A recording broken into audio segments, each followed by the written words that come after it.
And welcome back to Inside IU East Sports. I'm now joined by Dejhanna O'Bryant from the IU East women's soccer team. Just finished your sophomore season, and a great season it was. So, yes. Dejhanna, thank you so much for joining us. Thank you. Okay, and let's get to know you a little bit. You're from Indianapolis, attended Pike, I believe. Yes.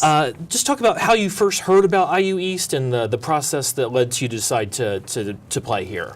Well, excuse me. One of my former players that I played with, Ryan Brown, her dad actually grew up here, and he was actually attended Earlham for college, so he kind of told me about it because he knew that I was struggling to find college a little bit, and he contacted my club coach who told me about IU East, so shout out to Tony Brown for that. And the rest is history, as we say. So. Right. Well, in addition to that, when did you start playing soccer? How young were you when you first picked up the sport? 5. And when did you know that, hey, this is something I'm pretty good at, this is something I can stick with and maybe play at the college level? I pretty much knew I was good at it kind of right away, but when I decided that I wanted to play at the college level, I was probably about 12, 13. Mm-hmm. Yeah. And then we'll talk about your highlights at IU East a bit later, but any particular highlights in soccer before you came to IU East, either as a player or perhaps as a fan? Oh, man. Back when I played at Hoosier FC and I was coached by Mario Costello, we were #1 in Indiana and Ohio, so that was pretty nice. And what age was that at? We were pretty young, probably about 10. Gotcha, but yeah. Hey, at any age, that means you're doing something right. Yeah. So that's a neat thing. Well, let's talk about this past IU East soccer season. Again, it was your sophomore year. A lot of times we forget it was just the second year for the program. Right. So a lot of these things we have to take back and realize, hey, this is pretty good for just a second year team. Right. But the record was 12-4-4 and reached the final match of the conference tournament. So a great season. And in your opinion, just why was the team so strong this year?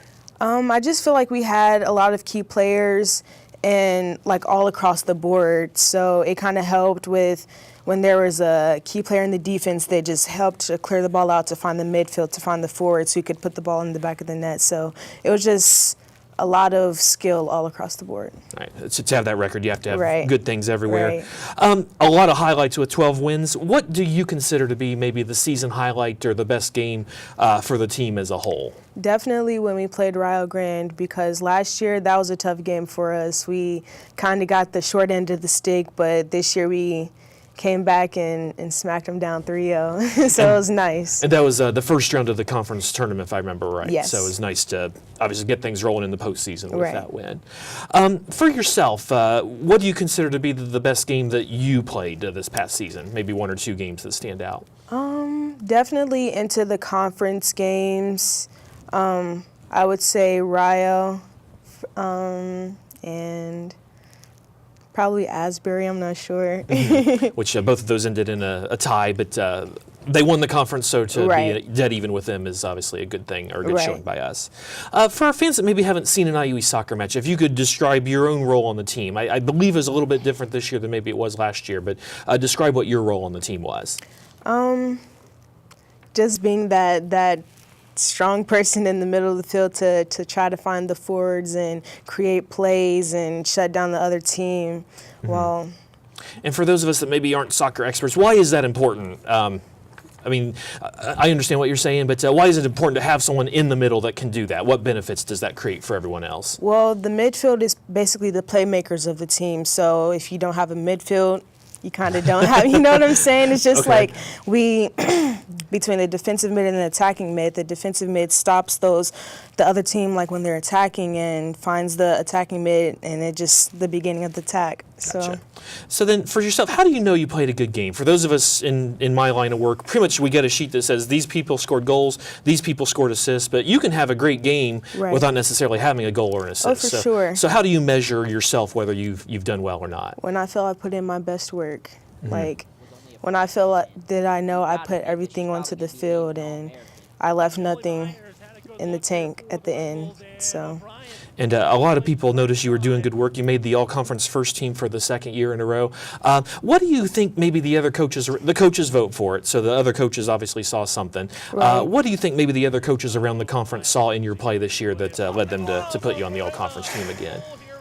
Kyle, I'm really not sure because honestly, People say I had a good season, but I'm not feeling too strong in my last season because I was battling with injuries. So, I mean, I think I really kind of came through during conference, and I mean, but they were chosen before that, but I don't know. I couldn't tell you.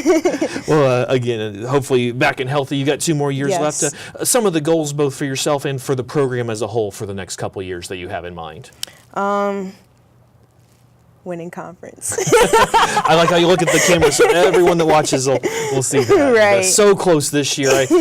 I'm sure, for those that don't know, it was a tie game, went to basically an overtime, not only overtime, but then the shootout itself went to Right. overtime. So Right.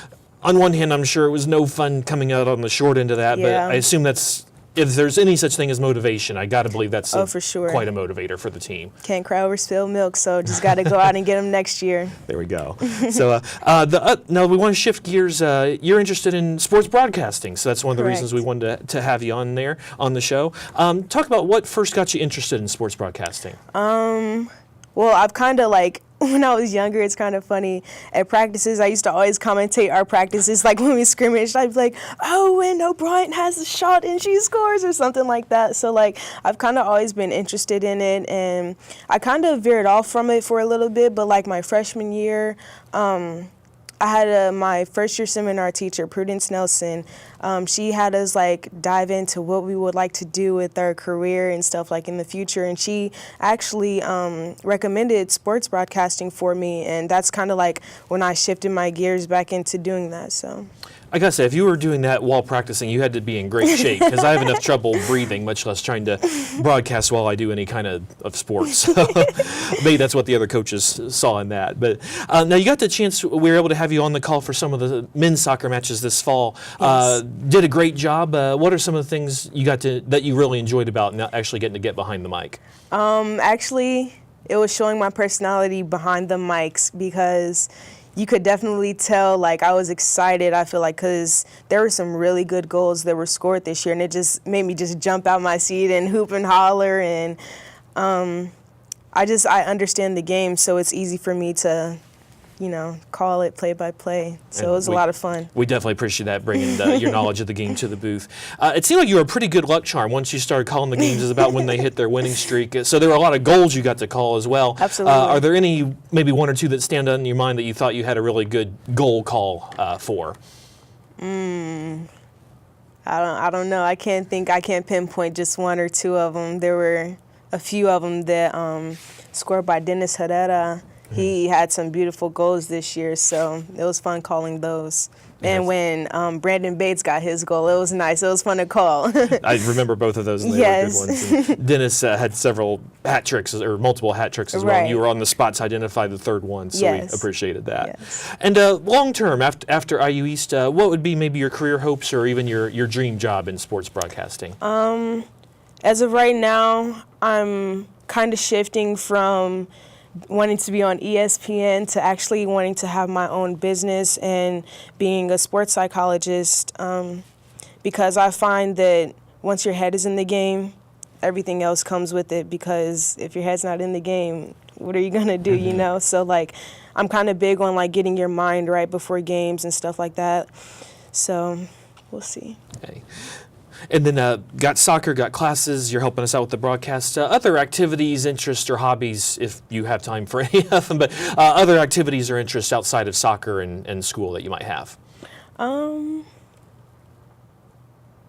Just chilling. It's good to relax when you get a chance, isn't yeah. it? Okay. And you had a great semester, not only on the soccer field, but also in the classroom this past semester. What are some of the secrets you've learned in terms of how to balance everything? Oh, man, time management, seriously, because that was just a big issue for me freshman year, and it kind of showed in the classroom, but I definitely got that together, and it's helped me so much, just staying organized and writing everything out, having my plan, what I'm going to do for the day, and actually doing it and setting aside that time to get it done, prioritizing my stuff. So that definitely is the Yes. key when there's so much going Yes.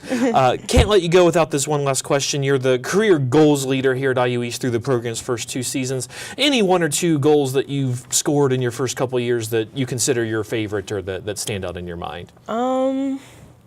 Definitely from this past season, the Rio, when I scored at Rio and I just chipped the goalkeeper. That was pretty nice. It was really exciting because I just felt like I was getting back into my old self, and it was really nice. And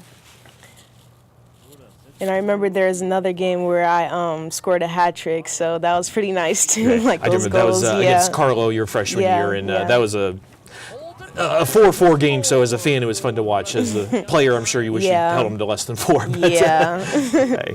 All right, Dejhanna, anything else you'd like to share with our fans as far as the IUE soccer program's second season? Come out and support. It's going to be an exciting season this year, so. Okay.